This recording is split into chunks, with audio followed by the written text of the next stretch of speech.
Bismillahirrahmanirrahim.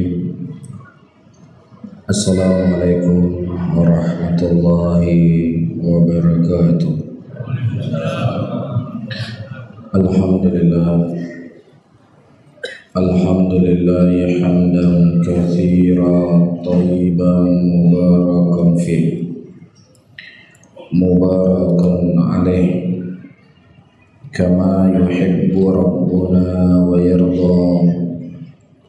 وأصلي وأسلم على نبينا الكريم محمد وعلى آله وأصحابه ومن تبعهم بإحسان إلى يوم الدين. Saudara-saudaraku kaum muslimin dan kaum muslimat rahimani wa rahimakumullah, pada malam hari ini InsyaAllah kita akan membahas tentang wisata religi ke kuburan-kuburan para wali. Apakah perkara ini dibolehkan ataukah tidak dibolehkan dalam syariat Islam? Kalau seandainya dibolehkan, apa dalilnya?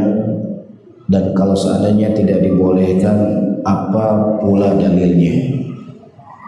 Karena kita sering melihat ya travel perjalanan, ya apakah ke Palestina ataukah ke Turki ataukah mungkin ke Banda Aceh sendiri, tidak lepas dari ziarah ke makam-makam para wali. Apa sebenarnya hukumnya? Kalau kita membaca sejarah, di tahun 600-an Hijriah ada seorang ulama yang bernama Ahmad ibn Abdul Halim rahimahullahu ta'ala. Beliau menulis buku tulisan-tulisan tentang haramnya seseorang melakukan perjalanan panjang, perjalanan safar untuk mendatangi kuburan. Ya, kembali saya ulangi, fokus pada kalimat safar. Ya, kita tidak membahas tentang hukum ziarah kubur. Hukum ziarah kubur sudah selesai pembahasannya pada pertemuan-pertemuan yang lalu. Tetapi yang sedang kita bahas sekarang ini perjalanan safar yang dilakukan oleh seseorang yang disengajakan untuk mendatangi makam para wali. Tentu berjalan dari Banda Aceh sengaja pergi ke makam yang ada di Surabaya sana, makam Wali Songo misalkan. Apakah ini dibolehkan atau tidak? Nah, Syekhul Islam Ahmad bin Abdul Halim rahimahullah, beliau berfatwa tentang haramnya perjalanan ini. Karena fatwa beliau inilah akhirnya beliau dipenjara. Ya, masuk penjara, keluar penjara. Apa kesalahannya? Kesalahannya beliau berfatwa haramnya mendatangi kubur dalam keadaan safar khusus. Dan di antara ulama-ulama yang menulis bantahan kepada Syekhul Islam Ahmad bin Abdul Halim, di antaranya adalah Subki. Ya, banyak sekali kitab-kitab yang tertulis dalam masalah ini. Di antara manasik hajj wal masyahid, ya, dan juga kitab Syifa'us Saqam fi Ziyaratil Khairil Anam, yang ternyata dari penukilan hadis-hadis tersebut, ya, di dalam kitab tersebut banyak sekali hadis-hadis yang dhaif, bahkan hadis-hadis yang palsu. Dan lagi-lagi saya katakan, bukan saya yang mengatakan palsu, tetapi para ulama. Di antaranya Al-Hafidh Ibn Abdul Hadi rahimahullah yang hidup pada tahun sekitar 600-an Hijriah. Beliau menulis sebuah kitab dengan judul As-Sarimul Munki fi Raddil ala Subki.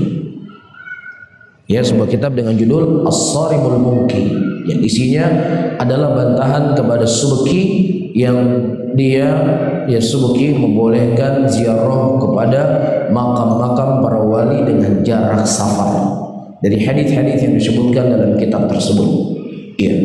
Dan disebutkan oleh Syekhul Islam rahimahullahu taala, ya, lam yakun fil usuril fadilah masyahidun alal qubur wa innama dhahara dhalika wa kathura fi dawlati bani bawai lamma dhaharatul qaramitah bi ardil masyriq wal maghrib wa kana biha zanadiqah kuffar maqsuduhum tabdil dinal islam wa qala aidan wa awal man wudi'a hadhil ahadith fi safar li ziyarati masyayikh allati alal qubur ahlul bidah min ar-rafidah wa nahwihim.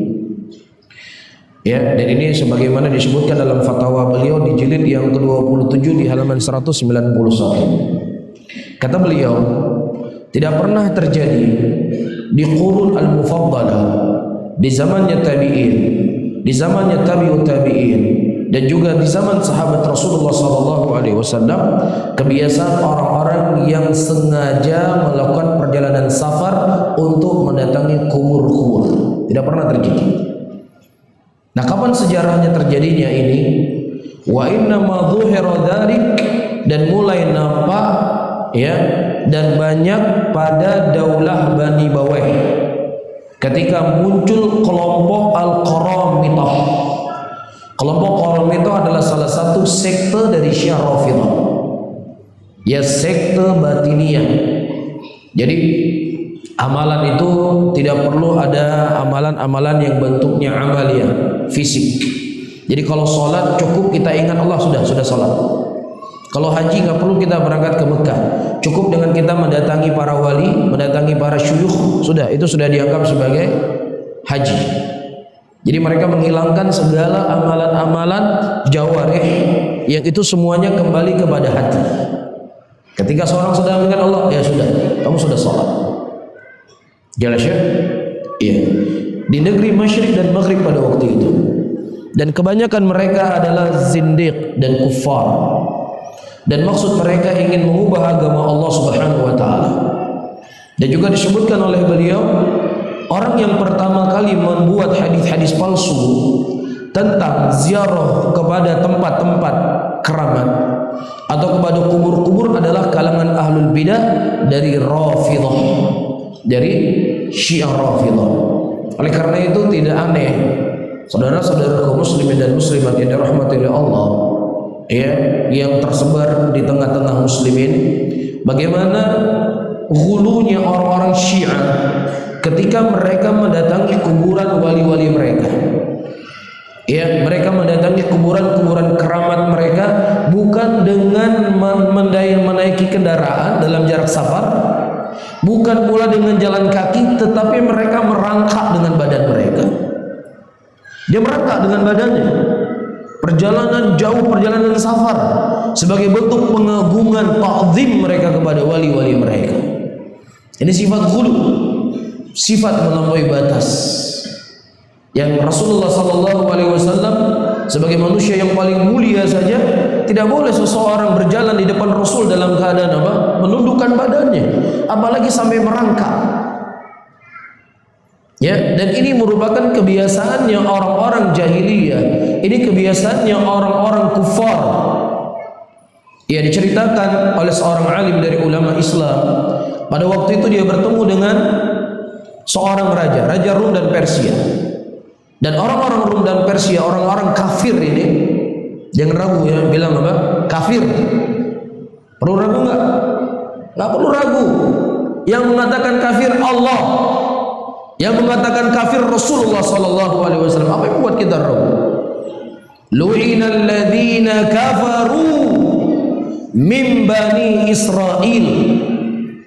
Telah dilaknat orang-orang kafir dari kalangan Bani Israel melalui lisan Isa bin Maryam dan Nabi Daud alaihissalam.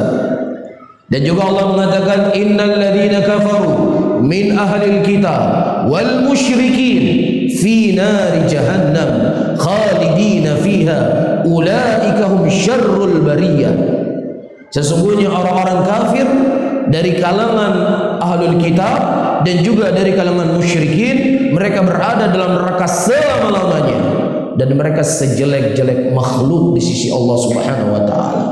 Bahkan dalam Al-Qur'an kita membaca ada surat Al-Kafirun. Kalau seandainya ini dibiarkan bergulir demikian, kita khawatir kalau kita baca ayat ayyuhal kafirun nanti suatu saat bisa apa? Bisa dihukum. Ya, kita khawatir nanti ada ayat-ayat Al-Quran yang harus dihapus kalau ada penyebutan orang-orang kafir. Naudzubillah. Kalau seandainya yang berucap seperti ini orang kafir, ya wajar. Ini yang berkata orang diulamakan. Coba bayangin. Shadaqan nabiyuna sallallahu alaihi wasallam. Akhwafu ma akhafu alaikum a'immatul mudhillin. Sesuatu yang paling khawatirkan kepada kalian semuanya adalah ulama-ulama yang menyesatkan. Ini paling dikhawatirkan Rasul sallallahu alaihi wasallam kepada umat Islam. Ya, sesuatu yang enggak pernah terfikir oleh kita. Gak pernah terbayang. Orang yang divonis oleh Allah kafir, orang yang divonis oleh Rasul kafir, gak boleh kita katakan kafir. Gimana coba? Ya, tetapi kita katakan mautinun, warga negara, sehingga tidak ada perbedaan antara orang Islam dengan orang kafir. Yang ada semuanya adalah warga negara Indonesia. Orang yang menyembah sapi sama dengan orang menyembah Allah. Orang yang menyembah batu kayu sama dengan orang menyembah Allah. Orang yang menghina Rasulullah sallallahu alaihi wasallam sama dengan orang yang memuliakan Rasul. Di mana otaknya? Allah Subhanahu wa taala menyebutkan dalam Al-Qur'anul Karim, "Afanaj'alul muslimina kal mujrimin? Ma lakum kaifa tahkumun?" kata Allah.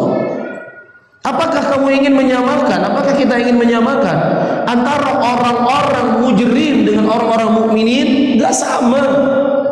Malakum kaifa tahkumun? Gimana ente membuat sebuah hukum? Di mana akal-akal kalian semuanya? Nauzubillah. Demikianlah kesesatan. Hari ini dipertontonkan di tengah-tengah muslimin. Setiap hari kita melihat kegilaan. Setiap hari kita mendengar kedunguan. Wallahu a'lam apa yang akan terjadi 2 hari akan datang, seminggu akan datang, sebulan akan datang. Kegilaan apa lagi akan kita lihat? Disinilah saudara-saudaraku muslimin yang dirahmati oleh Allah. Apa yang dikhabarkan oleh baginda Nabi sallallahu alaihi wasallam. Sayati ala nas zamanun asabir fihim ala dinihi qalqabin ala jamrah. Akan datang suatu zaman kepada manusia di mana orang yang bersabar di atas agamanya seperti memegang bara api. Jadi ketika kita menukilkan firman Allah menyebutkan mereka itu orang kafir, salah kita sekarang. Coba bayangin. Alhamdulillah. Ya, oleh karena itu saudara-saudara kaum muslimin, banyak-banyak berdoa sama Allah. Kita berada di zaman fitan.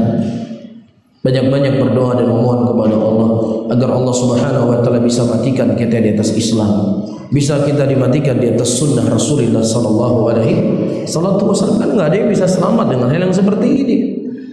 Enggak ada yang bisa selamat. Iya, dan juga yang memvonis mereka kafir itu manusia yang paling mulia di muka bumi ini. Manusia yang paling agung, manusia yang paling sopan, manusia yang paling baik akhlaknya, manusia yang paling punya etika. Apa kata Rasulullah? Kata Nabi sallallahu alaihi wasallam, "Walladzi nafsi biyadihi wa la yasma ahadun minal yahud walan nasara." Demi jiwa yang tanganku berada di sisinya, tidaklah seorang Yahudi pun dan Nasrani mereka mendengar datangnya aku dan dia tidak beriman kepadaku dan dia mati di atas kekafiran tersebut, illa annahum ashabil jahim, kecuali mereka penghuni neraka jahanam, kata Rasulullah. Jadi seakan-akan orang-orang seperti ini seakan-akan ya berkata kepada Allah, ya Allah, Engkau tidak mendatangkan sesuatu ketenangan kepada kami. Engkau tidak mendatangkan sesuatu kesejukan kepada kami. Kenapa engkau beda-bedakan antara bangsa Indonesia ini, ada kafir atau tidak kafir? Seharusnya nggak perlu kalimat-kalimat kafir itu engkau sebutkan dalam Al-Quran. Kan seperti itu. Seakan-akan dia ingin mengajarkan kepada Nabi Muhammad SAW, ya Rasulullah, bijak sedikit dalam berdakwah, bijak dalam berdakwah, sopan dalam menyampaikan dakwah, jangan beda-bedakan antara orang Islam dengan orang kafir. Kan seakan-akan begitu dia ingin mengajarkan kepada Rasul. Jadi nanti orang-orang seperti ini, kalau datang Dajjal di akhir zaman masuk ke negara Indonesia, Dajjal nggak boleh katakan Dajjal kafir, dia warga negara Indonesia. Ya udah, ente ikut saja Dajjal sana. Kan gimana kita mau cerita coba? Kalau orang-orang goblok, orang-orang dungu yang berbicara seperti ini wajar. Ini S3-nya di Mekah coba. Gimana Allah Subhanahu wa taala memalingkan seseorang? Falamma azaghu azaghallahu qulubahum. Ketika dia memilih untuk kepada jalan kesesatan, Allah semakin sesatkan dia. Nuwallihi ma tawalla, dan kami palingkan mereka kemana mereka berpaling. Subhanallah. Inilah yang perlu untuk kita jaga. Tidak ada sesuatu yang paling berharga, yang paling penting untuk kita jaga lebih daripada kita menjaga iman kita, menjaga keislaman yang ada pada diri kita hari ini. Iya. Baik. Kemudian saudara-saudara kaum muslimin dan muslimat yang dirahmati oleh Allah, kata beliau rahimahullah, ya, atau kita masuk kepada inti permasalahan karena kita tidak punya banyak waktu. Kita akan menukilkan tentang perbedaan pendapat para ulama, ya, akan wisata religi dalam jarak safar kepada makam para wali. Kita sebutkan pendapat-pendapat para ulama. Jangan dipikir nanti kita menyembunyikan ilmu. Iya.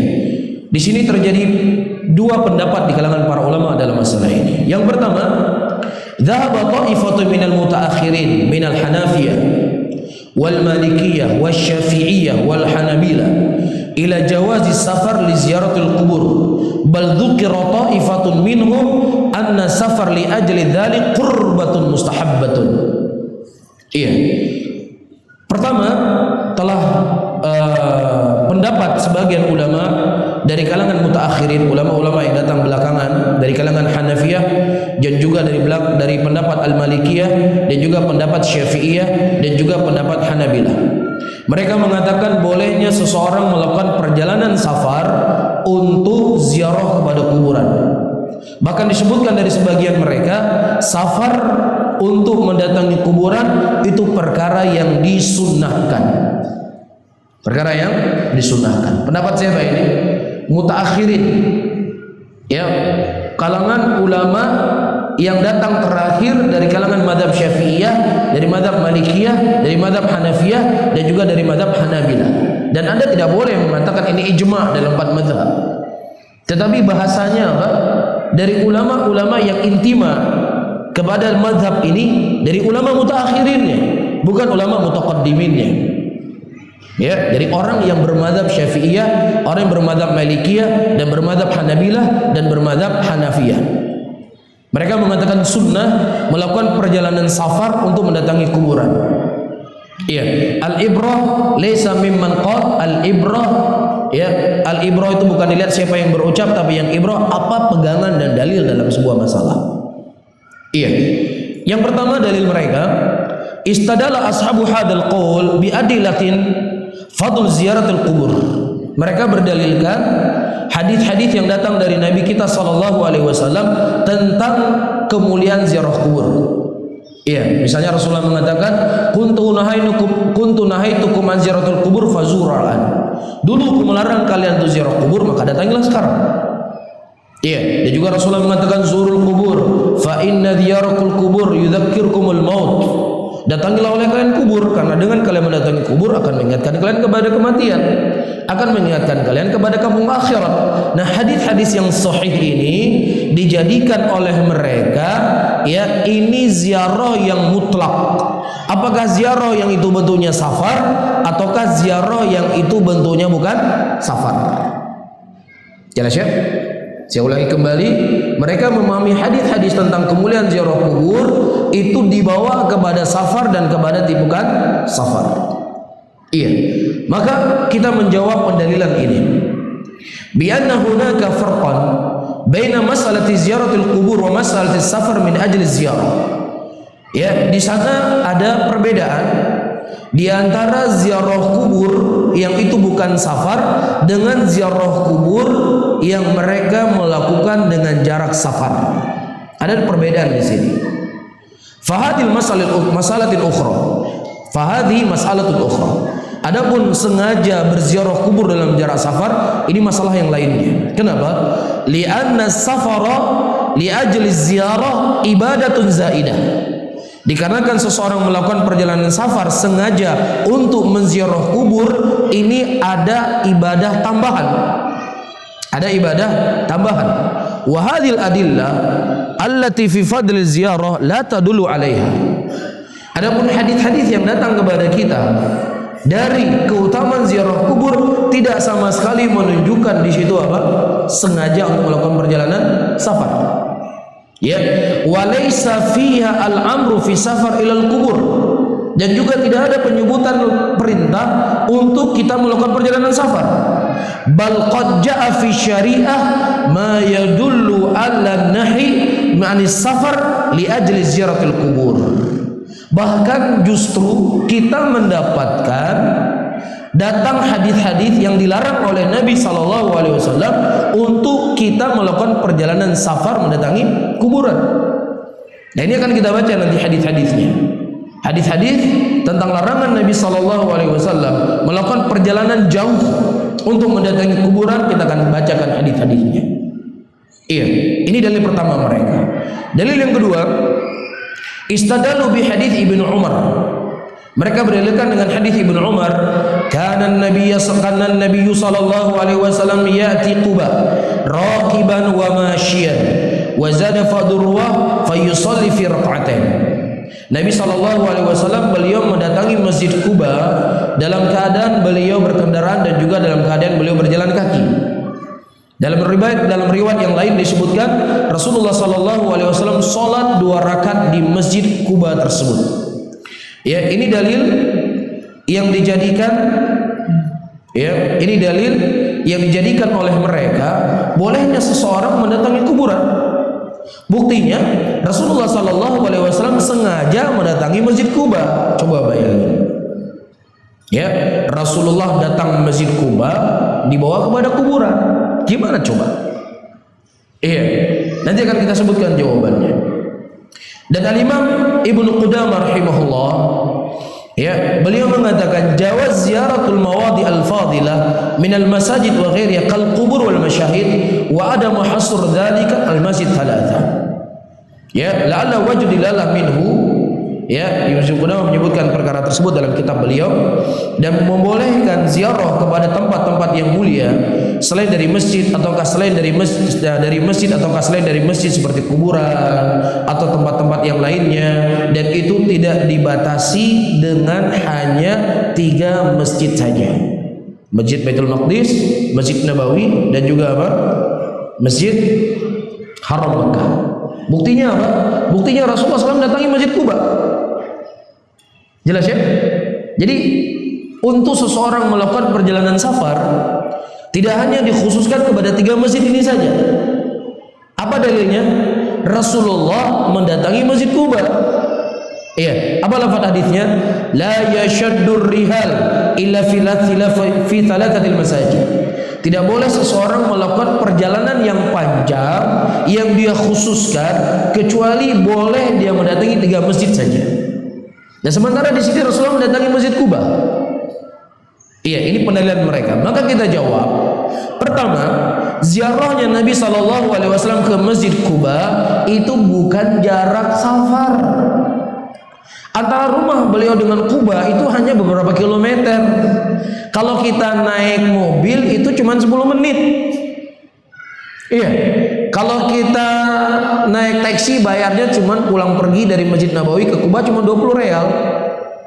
Lagi mana ente membawa hadis ini? Bolehnya ziarah kubur ente berjalan dari Banda Aceh ke Surabaya. Berapa jam mas perjalanannya? Berapa kilo? Ini pertama. Ya, jarak yang dilakukan oleh Nabi, jarak yang ditempuh oleh Nabi SAW itu bukan jarak safar. Wa Quba muniyun anhu fi safar ilai bittifaqil ummah.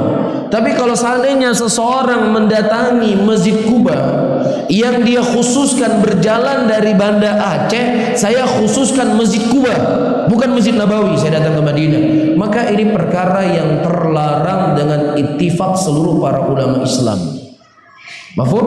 Tetapi kita ziarah, kita sengaja berangkat dari Banda Aceh menuju ke Madinah untuk mendatangi Masjid Nabi SAW. Sampai ke Madinah, kita sudah mukim di sana dalam beberapa hari, kemudian kita mendatangi Masjid Kuba. Beda kan? Beda ketika kita sengaja berangkat dari Banda Aceh tujuannya Masjid Kuba. Ini nggak boleh, karena bertentangan dengan hadis yang datang dari Nabi. Tetapi tujuan kita adalah Masjid Nabawi, sampai ke Madinah kita datang Masjid Kuba.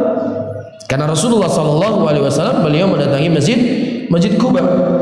Iya. Lakin law safara ila Masjid An-Nabawi thumma dhahaba minhu ila Quba fa hadha mustahab.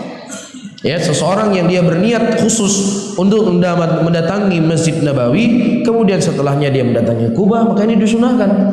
Iya, sebagaimana kemudian setelah dia datang Masjid Nabawi, dia ziarah ke Baqi, dia ziarah ke makam syuhada Uhud, dia mendatangi makam Nabi SAW. Ini perkara yang dibolehkan. Tapi kalau sengaja berjalan dari sini ke tempat tersebut tidak dibolehkan. Ini ittifaq para ulama Islam. Iya. Kemudian ini dalil kedua. Jelas ya? Jadi dalil mereka bukan pada tempatnya, bukan kata saya ya. Ini kata mu'alliful kitab. Iya. Dalil yang ketiga, mereka berdalilkan dengan hadis-hadis dan athar-athar yang itu menunjukkan ala istibabus safar li ajli ziyaratul kubur.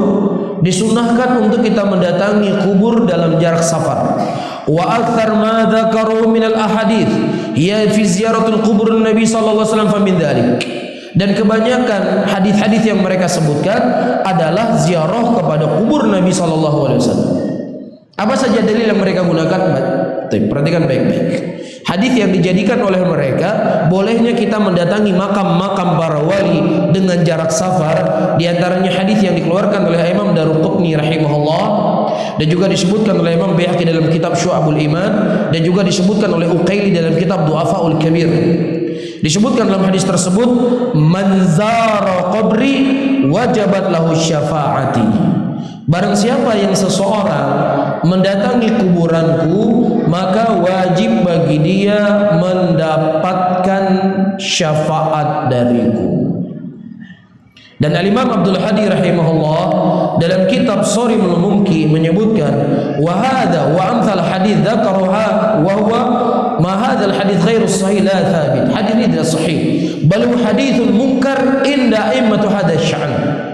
Bahkan hadis inilah hadis yang mungkar, ya, dari pandangan ulama hadis, dan bisa dibaca kitab Talkhisul Habir miliknya Al-Hafidz Ibnu Hajar di jilid yang kedua di halaman 266, dan juga bisa dibaca kitab Maqasidul Hasanah di jilid yang di halaman 483, dan juga bisa dibaca kitab Kashful Khafa dalam jilid kedua di halaman 382, dan bisa dibaca kitab Asna Al-Matalib di halaman 334 yang mereka menyebutkan bahwasanya hadis tersebut adalah hadis yang mungkar. Iya, barang siapa yang mendatangi kuburanku, kata Rasulullah, maka wajib bagi dia untuk mendapatkan syafaat.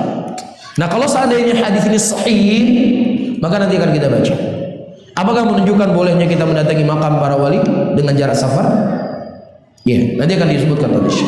Hadis yang kedua, kata Nabi SAW, man ja'ani zairan la ya'lam law haja ila ziyarati kan haqqan alayya an akuna syafi'an lahu yaumal qiyamah. Barang siapa yang seseorang mendatangiku dalam keadaan dia menziarahiku dan tidak diketahui hajatnya kecuali hanya menziarahku saja, maka wajib bagi dia untukku akan memberikan syafaat baginya di yaumul qiyamah. Ya, hadis ini dikeluarkan oleh Tabrani dalam Kitabul Kabir dari hadis Ibnu Umar. Ya, dan juga disebutkan di dalam kitab Majmu' Zawaid. Ya, dan kata Al-Haythami, ini ulama yang sangat dimuliakan dari kalangan Syafi'iyah. Kata beliau, fi Maslamah bin Salim wa dhaif. Dalam hadis ini ada seorang rawi yang bernama Maslamah bin Salim dan dia adalah dhaiful hadis. Dan demikian pula disebutkan oleh Al-Hafidz Ibnu Hajar dalam kitab Taqribut Tahdhib di halaman 529. Al-Hafidz Ibnu Hajar dari kalangan ulama Syafi'iyah dalam kitab Taqrib menghukumi bahwasannya ya rawi dalam hadis tersebut dia lemah. Dan juga disebutkan oleh Al-Imam Ibnu Abdul Hadi, haditsun dhaif al-isnad munkarul matan. Hadisnya itu sahih dari sisi sanadnya dan munkar dari sisi matannya. Jelas ya? Nah, kemudian hadis yang ketiga yang mereka jadikan sebagai sandaran, man hajja fazara qabri ba'da wafati faka'annama zarani fi hayati. Barang siapa yang seseorang berhaji dan kemudian dia menziarahi kuburanku setelah wafatnya aku, maka seakan-akan dia menziarahiku ketika aku masih hidup. Dan juga datang hadis, man hajjal bait, barang siapa yang seorang pergi ke haji walam yazuruni, dan dia tidak mendatangi kuburanku, maka dia telah berbuat jelek kepadaku. Iya, kata Syekh rahimahullah, wa ghairuha minal ahadits allati dzakaruha fi hadzal bab wa qalu innaha bid'asyara haditsan. Kata Syekh, hadis-hadis yang semisal dengan ini ada kurang lebih 19 hadis. Ya, maka kita jawab hadis tersebut bi anna dhaifan wa hiya. Hadisnya adalah hadis yang lemah, bahkan hadisnya sebagiannya adalah hadis yang palsu. Bisa difahami? Hadisnya hadis yang lemah, bahkan sebagiannya hadis yang palsu. Sebagaimana disebutkan oleh Syekhul Islam, wa kullu haditsin yurwa fi ziyarati kubrin Nabi sallallahu alaihi wasallam fa innahum dhaifun bal huwa mawdu'un. Semua hadis-hadis yang datang tentang ziarah khusus kepada kuburan Nabi sallallahu alaihi wasallam, maka itu semua adalah lemah, bahkan hadisnya adalah hadis yang palsu. Bisa difahami? Dan saya ulangi kembali, bukan maksudnya kita tidak boleh mendatangi kuburan Nabi. Kuburan Nabi kita datangi sebagai pengikutan kita mendatangi Masjid Nabawi. Ketika kita datang kepada Masjid Nabawi, berjalan dari Aceh, kemudian dari pengikutan kita sudah sampai di sana, kita datangi apa? Makam Nabi kita Muhammad sallallahu alaihi wasallam. Dan kalau seandainya hadis ini sahih, maka ini pembahasannya panjang, insyaallah akan kita jawab pada pertemuan yang akan datang ya, karena waktu Isya mungkin sekitar berapa menit lagi?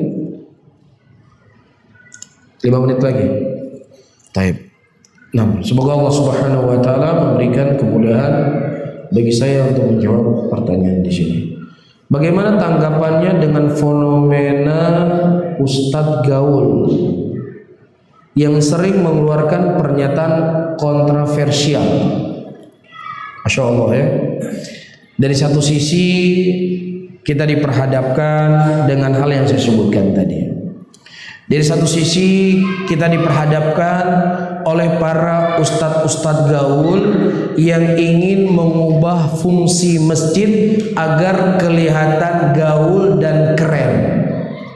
Dan sebenarnya apa yang datang dari beliau ini, semoga Allah memberikan hidayah kepada kita dan kepadanya, karena memang asal dalam dia beragama itu sudah keliru. Dalam satu potongan video dia berkata, madhabnya saya, jalannya saya, yang paling penting adalah kerennya. Itu kata dia. Yang paling penting apa? Kerennya. Adapun masalah fungsional, masalah benar ataukah salah, itu adalah masalah kesekian kalinya. Ini manhajnya dia. Ini dia umumkan, ya. Kira-kira perlu nggak kita bertabayun? Dia sendiri yang ngomong, dia sendiri yang share. Manhajnya saya, metode saya, thoriqah saya, yang paling penting adalah kerennya. Masalah fungsional, benar atau salah, itu masalah kesekian kalinya. Ya, jadi kalau dia punya metode beragama seperti ini, ya wajar. Nanti di masjid, kayak di masjid kita Oman ini, di sebelah kanan nanti ada tempat orang-orang break dance. Ya, nanti di sebelah pojok sana nanti ada seperti nuansa live musik. Namanya live musik gimana? Kan ada lampu disco putar-putar seperti itu kan? Kan nuansa musik namanya. Ya, kenapa orang seperti ini ya begitu berani berbicara hal-hal yang seperti ini? Pertama, dia itu tidak merasa cukup apa yang datang dari Nabi kita Muhammad SAW. Nggak merasa cukup. Kalau seandainya dia merasa cukup apa yang datang dari Nabi kita Muhammad SAW, tidak akan keluar dari kalimat-kalimat dia seperti ini. Yang kedua, dia ini takalluf, membebani diri agar bagaimana orang-orang itu bisa berhijrah dengan kaidah yang dia punya. Dia maksa diri agar bagaimana audien itu senang, maka kita siapkan apa yang disenangi oleh orang. Ini namanya takalluf, ini namanya membebani diri. Para nabi dan rasul berkata, "Wa ma ana minal mutakallifin." Saya bukan termasuk daripada orang yang membebani diri. Kita dalam berdakwah itu cukup fasda bima tu'mar. Jalani oleh engkau apa yang Allah perintahkan. Allah dan Rasulnya memerintahkan kita berdakwah begini, begini dan begini. Diterima alhamdulillah, tidak diterima toh orang yang lebih soleh, yang lebih baik daripada kita dalam berdakwah, bahkan berdakwah 900 tahun lebih, anaknya sendiri tidak bisa mengikutinya. Apakah kemudian dakwahnya itu salah? Inni da'autu qaumi laila wa nahara falam yazidhum du'ai illa firara. Sesungguhnya aku mengajak mereka siang dan malam, dan tidaklah aku menyeru mereka kecuali mereka semakin jauh dariku. Ini Nabi Nuh. Jadi seakan-akan ya Nabi Nuh itu nggak kenal dia. Mungkin kalau Nabi Nuh kenal metode dakwah yang dia bawa, mungkin anak Nabi Nuh bisa masuk Islam. Mungkin Nabi Nuh kurang, cara gaulnya kurang dulu, nggak menggunakan metode-metode kekinian di zaman itu tentunya. Makanya ada yang masuk Islam. Coba Nabi Nuh buat hal-hal yang membuat senang anak muda, pasti anaknya masuk Islam. Kan begitu. Bisa difahami oleh Allah. Jadi begitu juga Rasulullah. Rasulullah nggak menggunakan metode-metode yang keren, yang gaul supaya pamannya bisa masuk Islam. Nggak digunakan oleh Nabi. Makanya ya dia buat metode tadi karena nggak merasa cukup atau merasa pinter dibandingkan Nabi SAW. Bisa difahami? Allah nggak bertanya kepada kita kenapa orang di sini nggak beriman sama Allah. Allah bertanya kepada kita nanti bagaimana cara kamu mengajak manusia kepada dakwah? Apakah dengan cara yang benar atau dengan cara yang salah? Bisa difahami ya ikhwan? Dan bersamaan walhamdulillah kita di Masjid Oman nggak ada di sini tempat dance, break dance lah namanya, apalah sulit bahasanya difahami karena kita orang kampung nggak ngerti bahasa-bahasanya. Walhamdulillah yang hadir di masjid ini hari ini banyak anak muda atau bukan banyak orang tua? Banyak anak muda atau enggak? Mana anak muda? Coba tunjuk tangan anak muda. Anak muda itu 17 tahun sampai 33 tahun itu anak muda. Iya, lebih banyak anak muda. Alhamdulillah. Iya, alhamdulillah.